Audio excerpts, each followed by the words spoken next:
ராகுல் காந்தி சொல்றதுல தப்பு இல்லை. ராகுல் காந்தி அப்படிதான் சொல்லணும். நான் ஒன்றும் வீர சாவர்கர் இல்லை. ஏன்னா அவன் யோக்கியமான குடும்பத்திலிருந்து வந்தவங்க பத்தியா யோக்கிய வாரான் செம்படுத்து உள்ள வைந்தவன்.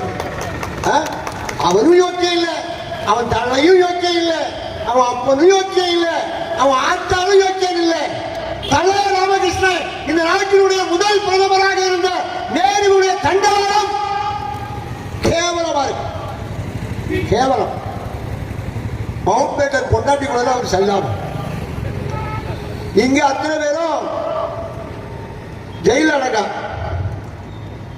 பகத்சிங் தூக்கு கயிறுல இருக்கிறார். இவர் கடிதம் எழுதுகிறார். கண்மணி, உன்னோட காதலன் நான் இங்கு. இது நான் சொல்லல, மவுண்ட் பேட்டனுடைய மகா சொல்றார்.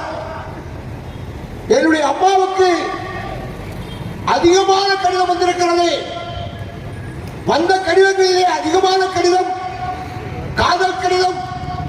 அது எழுதியவர் யார் தெரியுமா? ராகுல் காந்திக்கு அப்பனுக்கு அப்பனுக்கு அப்பன்.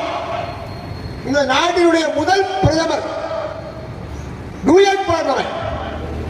மவுண்ட் பேட்டன் பொண்டாட்டியோட டூயட் பாடி மவுண்ட் பேட்டன் பொண்டாட்டியை கூட்டிட்டு போறான். 47 சுதந்திரம் கொடுத்தாச்சு பேர் வாடிட்டு சிவபாக்கி நேரு தலையில கையை வச்சு அப்படி 2-3 தடவை லண்டன் போயிட்டார்.